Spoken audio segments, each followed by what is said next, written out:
کھلنے کی وجہ سے ہمیں کافی مسائل پیدا ہو گئے ہیں، پیشنٹ کافی بڑھ گئے ہیں۔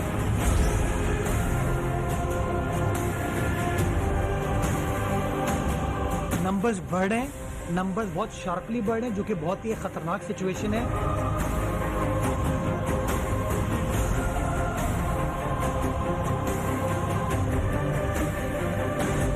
احتیاط ضرور کریں، وہ انتہائی ضروری ہے، کم از کم ماسک ضرور پہنیں۔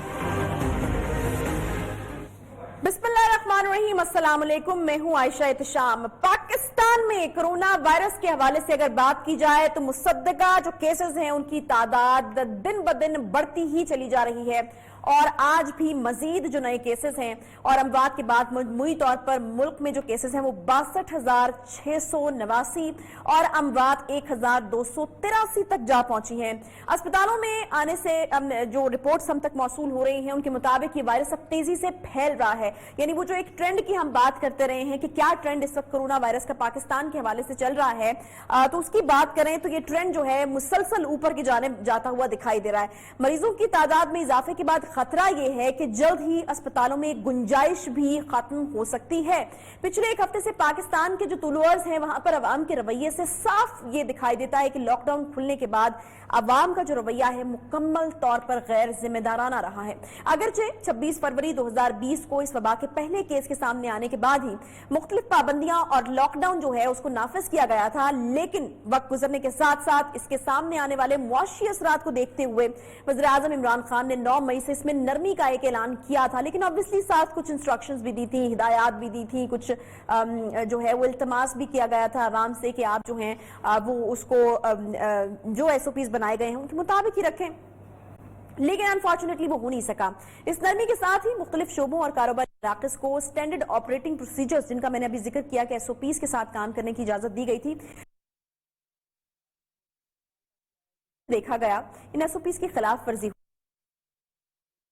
ان 3 مہینے کے کیسز کو ایک نظر میں دیکھیں تو 26 فروری سے 31 مارچ تک تقریباً 2000 کیسز اور 26 اموات تھیں، جو اپریل میں بڑھ کر 31 اپریل تک 16,500 سے زائد کیسز ہو گئے اور 385 اموات تک یہ تعداد جو ہے وہ پہنچ گئی۔ معاف کیجیے گا۔ تاہم مئی میں اس میں بہت تیزی سے اضافہ ہوا اور یکم سے 27 مئی تک 43,000 سے زائد کیسز اور 850 سے زائد اموات کا اس میں اضافہ ہوا۔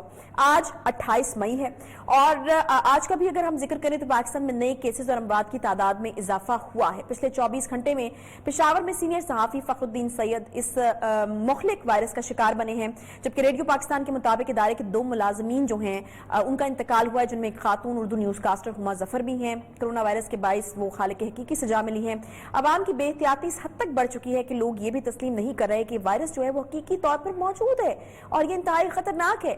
عوام کے اس رویے سے کس طرح سے جانیں خطرے سے دوچار ہو سکتی ہیں اور دنیا بھر میں اس بیماری کے خلاف جو ہے وہ کیا کام ہو رہا ہے، اس کے اوپر آج ہم نے جو ہے تفصیلاً بات کرنی ہے۔ ایک تو رویے کے حوالے سے ہم بات کریں گے اور پھر دنیا اس کو کس طرح سے اس کے اوپر کام کر رہی ہے، پھر کچھ دوائیاں جو ہیں وہ ریکمینڈ کی جا رہی ہیں وہ کتنی مؤثر ہیں، دنیا میں کہاں کہاں ان کا استعمال ہو رہا ہے، کیونکہ آج ایک دوا جو ہے وہ حکومت پنجاب کی طرف سے بھی اس کا اپروول ہوا ہے۔ تو ان تمام ایشوز کے اوپر جو ہے آج ہم بات کریں۔ مہمانوں کا میں آپ سے تعارف کراتے چلوں، ڈاکٹر شارق نذیر صاحب ہیں، ہمیں امریکہ سے جوائن کر رہے ہیں۔ بتا دوں میں آپ کو کہ وائس پریزیڈنٹ ہیں international college of surgeons US section کے، وہ ہمیں جوائن کر رہے ہیں۔ اور جس طرح کہ میں نے آپ سے کہا کہ لوگوں کے رویے کے حوالے سے میں بات کرنا چاہوں گی تو کنسلٹنٹ کلینکل سائیکالوجسٹ ہیں ڈاکٹر طاہرہ رباب، وہ بھی اسٹوڈیوز میں ہمیں جوائن کر چکے ہیں، تو اس حوالے سے جو ہے ہم گفتگو کا آغاز کریں گے۔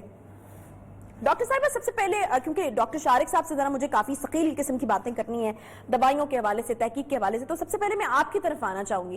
طاہرہ مجھے یہ بتائیے گا کہ یہ جو رویہ ہے یہ کیا رویہ ہے؟ سائیکولوجیکلی اوبیسلی آپ لوگوں کے ذہنوں کو سمجھ رہی ہوں گی، ٹرینڈ جو ہے وہ اوپر جا رہا ہے، بیچ میں عید آئی اور ہمیں یہ لگنا شروع ہو گیا کہ کرونا تو پاکستان میں ہے ہی نہیں، جو ہم کر رہے ہیں اسے تو کم از کم یہی لگ رہا ہے۔ یہ ہو کیا رہا ہے؟ لوگ کیا سوچ رہے ہیں؟ کیا سیریس نہیں لے رہے ہیں؟ یہ لوگوں کو لگتا ہے کہ یہ ایسے ہی بس ایک کانٹروورسی ہے، ایک تھیری ہے، امریکہ نے کر دیا، اسرائیل نے کر دیا، کیونکہ اس طرح کی بھی بہت ساری چیزیں اور باتیں جو ہے وہ ہوتی رہی ہیں کہ اس نے جو ہے یہ وائرس پھینک دیا اور اس نے پھینک دیا، تو یہ ساری جو ہے صرف ایسی بکواس ہے، کوئی وائرس ہے ہی نہیں۔ لوگ سوچ کیا رہے ہیں؟ Exactly Ayesha, you are right about this کہ بہت ساری کنٹروورسیز جو ہیں وہ اس وائرس کے بارے میں ہیں، اور بہت سارے ایسے لوگ، کیونکہ میں خود آن لائن کنسلٹینسی دے رہی ہوں کرونا افیکٹیز کو، اور ان کی فیملیز کو. تو بہت سارے ٹائم پہ جو کویسچنز آتے ہیں یہ وائرس ہے بھی یا نہیں, اس طرح کے سوال بہت زیادہ جو ہیں وہ آتے ہیں, ایگزسٹ بھی کر رہا ہے کہ نہیں. سو ہماری قوم جو ہے بیسیکلی ایک ایسی قوم ہے جو کہ ایک چیز جو بڑی کامنلی نظر آتی ہے لوگوں کے اندر, وہ یہ ہے کہ جی ہونا مرنا تو ہے ہی, ہونا ہوگا ہو جائے گا, اللہ کی طرف سے ہے, کیا کیا جا سکتا ہے, ہم کیا کر سکتے ہیں. سو ہم وہ لوگ ہیں جو کہ ہر چیز کا ذمہ بھی اور ہر چیز کا الزام بھی اللہ کے اوپر لگانے والوں میں سے ہیں. یعنی اگر ہمیں بیماری لگ گئی ہے, ہم نے خود اس کی احتیاط نہیں کی تو بھی بے شک ہے تو وہ اللہ کی طرف سے ہے, مگر اس نے انسان کو تدبیر, ایک جو جس کی چیز جو کہی ہوئی ہے کہ تدبیر کرو گے تو ہی میں چیزیں جو سیدھی کر سکتا ہوں. سو ہمارے یہاں پہ میں نے جو موسٹلی آبزرو کیا ہے لوگوں کا رویہ یہی ہے کہ جی ہونا ہوگا تو ہو جائے گا, اللہ کی طرف سے. بہت کیئرلیسنس جو ہے وہ ہے. بیسیکلی ہم وہ قوم ہیں جو کہ فیئر کے اوپر آپریٹ کرتی ہے. آپ کو یاد ہوگا شروع کے دنوں میں جب ابھی کرونا نے پاکستان میں اس کی پیدائش ہوئی کرونا کی, تو اس وقت لوگ بہت زیادہ افریڈ تھے اس چیز سے, بہت زیادہ خوف زدہ تھے کہ جی کرونا. سوال یہ ہے کہ تب وہ جو ہے وہ فیئر میں تھے, اب اموات بھی زیادہ ہو رہی ہیں اور جو کیسز ہیں وہ بھی بڑھ رہے ہیں, تو اب وہ فیئر کہاں چلا گیا ہے؟ بیسیکلی ہوا یہ ہے عائشہ کہ ہمارا رسپانس جو ہے نا, جو رسپانس اب آنا چاہیے تھا وہ بہت پہلے پینک کی صورت میں کریٹ ہو گیا, اور اس کے ساتھ ساتھ ہم نے کچھ ایسی نیوزز بھی, کچھ ایسے ریکورنگ جو ہے کیسز بھی ہم نے دیکھے جس میں آیا کہ جی کرونا سے ڈرنا نہیں, لڑنا ہے. پھر اموات جو ہیں اس کی شرح بہت کم ہوئی. ہم ڈاکٹرز اور ہیلتھ پروفیشنلز جو ہیں انہوں نے بھی بہت زیادہ ایجوکیٹ کیا لوگوں کو کہ ڈرے نا, اگر کرونا ہو جائے تو اس صورت میں کیا کرنا. یعنی پازیٹیوٹی ہم لوگوں نے بہت زیادہ پھیلا دی, جس کی وجہ جو ایک مجھے وجہ اب نظر آتی ہے کہ جس کی وجہ سے لوگوں نے اس کو بہت ہی نارمل چیز جو ہے وہ لینا شروع کر دیا کہ یہ کچھ بھی نہیں ہے. اور کسی حد تک اب لوگوں میں اس وائرس کی یہ بھی ایکسیپٹنس آ گئی ہے کہ ہمیں اس کے ساتھ آئندہ آنے والے کچھ سالوں تک شاید رہنا پڑے گا. سو ایک اور چیز جو میں نے آبزرو کی لوگوں کے بٹ وہ انفارچونیٹلی ہمارے ہاں یہ ہے نا کہ وہ ہم نے نیو نارمل کو اپنایا نہیں ہے, ہم وہ پچھلے پرانے والے جو نارمل ہیں اس کے ساتھ ہی زندگی گزار رہے ہیں. لیکن سوال یہ ہے کہ کیا یہ ہم ہی کر رہے ہیں صرف, یا باقی جگہوں پر جہاں پر کرونا بہت زیادہ شدت اختیار کر چکا ہے, جن ممالک کو بڑے برے طریقے سے کرونا نے متاثر کیا ہے, وہاں پر کس قسم کی پریکٹسز ہیں؟ ڈاکٹر شارق نذیر صاحب ہمارے ساتھ موجود ہیں. ڈاکٹر صاحب مجھے یہ بتائے گا کہ امریکہ ایک ایسا ملک ہے جو بہت زیادہ متاثر ہوا ہے کرونا سے, یہ جو رویہ ہے عوام کا, یہ ہمارے ہاں ہی اس طریقے سے ہے یا امریکہ میں بھی کرونا کو اسی طریقے سے ڈیل کیا جا رہا ہے یا دیکھا جا رہا ہے, وہاں پر ہو کیا رہا ہے, اور ابھی جو تازہ صورتحال ہے کیسز کے حوالے سے, اموات کے حوالے سے کیا ہے؟ کیونکہ فگر تو بہت جو ہے بلندی پر پہنچ چکا ہے, 1 لاکھ سے زائد اموات جو ہے امریکہ میں رپورٹ ہو رہی ہیں. ڈاکٹر صاحب السلام علیکم, بہت بہت شکریہ آپ نے مجھے شو میں انوائٹ کیا, اور بہت اچھا ڈسکشن میں سنا تھا سائیکالوجی ایسپیکٹ سے. اور نیو یارک مرکز ہو چکا ہے پورے امریکہ میں, جہاں قریب 3.5 لوگ افیکٹڈ ہوئے ہیں اور قریب 26,000 کا انتقال ہو گیا اس ڈیزیز وجہ کا. میں آج صبح میں پڑھا تھا, دیکھیے یہاں کی پاپولیشن قریب 24 ملین لوگ ہیں یہاں, اور تائیوان کی پاپولیشن قریب 20 ملین ہے. اور تائیوان میں سب سے پہلا کیس ہوا تھا جنوری میں, اور نیو یارک میں سب سے پہلا کیس ہوا تھا مارچ میں. مگر دیکھیے تائیوان میں صرف ڈیتھ ہوا, صرف 7 لوگ کے انتقال ہوا, 700 لوگ وہاں اس میں مبتلا ہوئے اس بیماری سے. اور نیو یارک میں قریب 24,000 ڈیتھ ہوا, قریب 1.5 لاکھ سے اوپر لوگ یہاں مبتلا ہوئے. تو کئی ریزنس ہیں. پہلا ریزنس ہے کہ کوارنٹین, جس میں یہ نئی چیز نہیں ہے, یہ قرآن پاک میں سورہ طہ میں دیکھیے گا, میں نے ذکر کرا تھا اپنے استاد سے, اس میں 96 ورسز میں بھی کہا گیا ہے کہ کوارنٹین کے بارے میں بہت توجہ کی گئی ہے. کوارنٹین کس طرح کرنا, آئسولیشن کے بارے میں بھی کہا گیا ہے. تو نیو یارک تھوڑا پیچھے پڑ گیا تھا آئسولیشن کے تحت اور کوارنٹین کے تحت. دوسری چیز ہے کہ پریپریشن, کوئی بھی ملک میں اگر کوئی وبا آتی ہے تو پریپریشن ہونی ضرورت ہے. تائیوان میں چونکہ ایک سارس وائرس آپ نے سنا ہوگا, سسٹمک انفلامٹری سنڈروم جو آیا تھا 1900 میں قریب 2013 میں, اس وقت انہوں نے کمیٹی بنائی تھی. اس کمیٹی کے تحت پورا پریپریشن تھا. جس طرح وبا وہاں آئی تو وہ بالکل کمیٹی پہلے سے وہ اپنے تنظیم کو آگے پیش کیا, اور اس نے کوارنٹین کا نمبر 1 کیا. اور دوسرا ہے کہ ڈاکٹر صاحب یہ جو پریپریشن کی آپ بات کر رہے ہیں, امریکہ کو تو بڑی تنقید کا نشانہ بنایا گیا ہے, خاص طور پہ صدر ٹرمپ کی اگر میں بات کروں کہ پریپریشن جو تھی وہاں پر نہیں تھی. شروع میں تو اس مرض کو جو ہے وہ سیریس بھی نہیں لیا گیا, تو یہ والی تنقید تو بہت زیادہ ہو رہی ہے وہاں پر. ابھی کوئی چیزیں نئی انڈکٹ کی گئی ہیں لوگوں کی اویئرنیس کے لیے, کیونکہ اب تو ہم دیکھ رہے ہیں کہ حالات کافی خراب ہیں وہاں پر.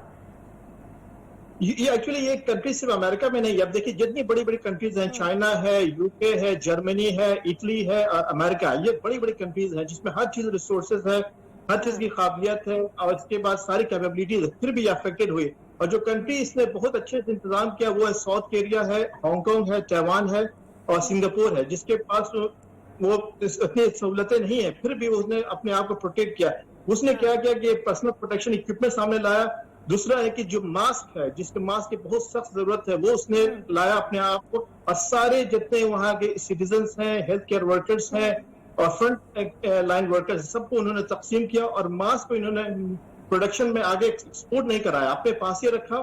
اب ماسک کے میں اس سلسلے میں بات کرنا چاہتا ہوں کہ دیکھیں یہ ڈیزیز جو ہے کئی طریقے سے پھیلتی ہے. پہلا ہے کہ اسپیکنگ سے, انسان جب بات کرتا ہے اس سے پھیلتی ہے. دوسرا کہ سنیزنگ سے, اور تیسرا کہ کف سے, اور چوتھا ہے کہ اگر وہ ہنسنے لگا اس وقت.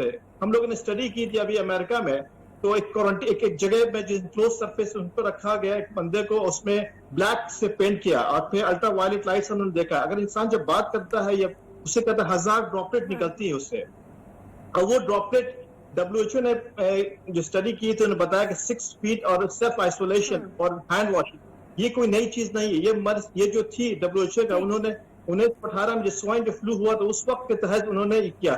مگر جو 6 فیٹ کا جو ہم لوگ لگتے ہیں یہ کوئی ابھی ہم لوگ اسٹڈی کر رہے ہیں اس سے زیادہ پھیلتی ہے, کیونکہ جو ڈراپلیٹس ہم لوگ کرتے ہیں جو اردو میں کہتے ہیں کہ چھوٹے چھوٹے جو بات کرنے وقت نکلتی ہے وہ چیز ہے. ڈاکٹر صاحب اگر یہ تو بالکل آپ نے تفصیل سے بتا دیا, مجھے بتائے گا کہ اگر ہم کیور کی سائڈ پر بات کریں اور اس سائڈ پر آئیں تو ویکسینیشن جو تھی وہ شروعات ہم نے دیکھا تھا کہ امریکہ سے ہوئی تھی, اب وہ کس مرحلے میں داخل ہو چکی ہے, اور اس کے علاوہ ادویات جو ہیں اب کن ادویات سے وہاں پر علاج کرنے کی کوشش کی جا رہی ہے. ہائیڈروکسی کلوروکوئن ایک ایسی دوا تھی جس کو پہلے صدر ٹرمپ نے جو ہے وہ اپروو کیا اور کہا کہ آپ استعمال کر سکتے ہیں, اس کے بعد اس کے اوپر بھی ایک کنٹروورسی ہو گئی. ہمارے یہاں پر ایکٹیمرا کے نام سے ایک دوائی ہے جس کو اپروول دیا گیا اور کہا جا رہا ہے کہ یہ جو ہے انجیکشن کی صورت میں دی جاتی ہے اور کافی کرٹیکل مریضوں کو دی جاتی ہے. اس کے حوالے سے بھی مجھے ذرا بتائیے گا کہ کیا اس کا استعمال وہاں پر بھی ہو رہا ہے اور یہ کس طریقے سے افیکٹو ہو سکتی ہے؟ دیکھیے میں 2 چیزیں بات کرنا چاہتا ہوں. پہلا کہ ویکسینیشن کا بھی بہت گڈ نیوز ہے.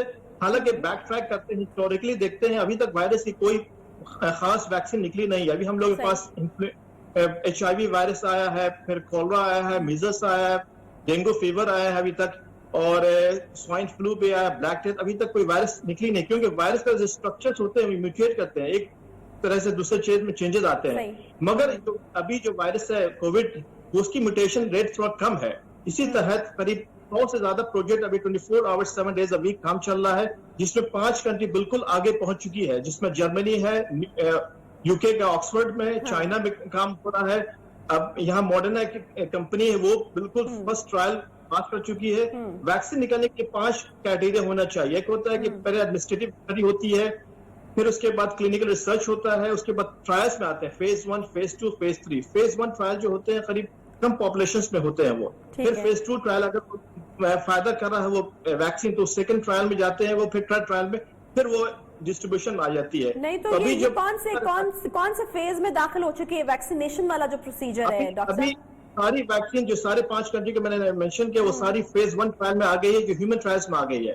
اور چائنا کا رپورٹ کافی بہتر ہے. اس میں لوگوں نے یہ اسٹڈی کیا ہے 7 دن, 14 دن, 28 دن آفٹر ویکسینیشن. اس میں بہت ہی کم سائیڈ افیکٹ ہے. سائیڈ افیکٹس میں جیسے فیور, ہیڈ ایک, مائلجیا کہتے ہیں, اور بدن میں درد, وہ صرف وہی سائیڈ افیکٹس, ابھی کوئی اور سائیڈ افیکٹس نہیں آئے. تو امید ہے انشاءاللہ اللہ کے رحمت سے کہ یہ ویکسین قریب بہت جلدی آ جائے گی. اور مگر ڈسٹریبیوشن کا مسئلہ ہوگا کیا کہ ابھی پوری دنیا کے ہر ملک افیکٹڈ ہے, کس طرح ڈسٹریبیوٹ کرتے ہیں, غریب ملکوں میں کس طرح ڈسٹریبیوٹ کرتے ہیں. اس کے ساتھ اور بہت سارے جو ہیں وہ ایشوز جڑے ہوئے ہیں, اور اسی لیے کہتے ہیں کہ ایک خاصا لمبا عرصہ جو ہے ویکسینیشن پوری دنیا تک پہنچنے میں لگ جائے گا. ڈاکٹر طاہرہ صاحبہ, میں آپ کی طرف ایک بار پھر سے آنا چاہوں گی. یہ جو آپ نے کہا کہ ہم نے ذرا تھوڑا لوز رکھا اس کا, ہم ذرا تھوڑا پازیٹیو رہے, ہم نے اس طرح کی کیمپینز چلائیں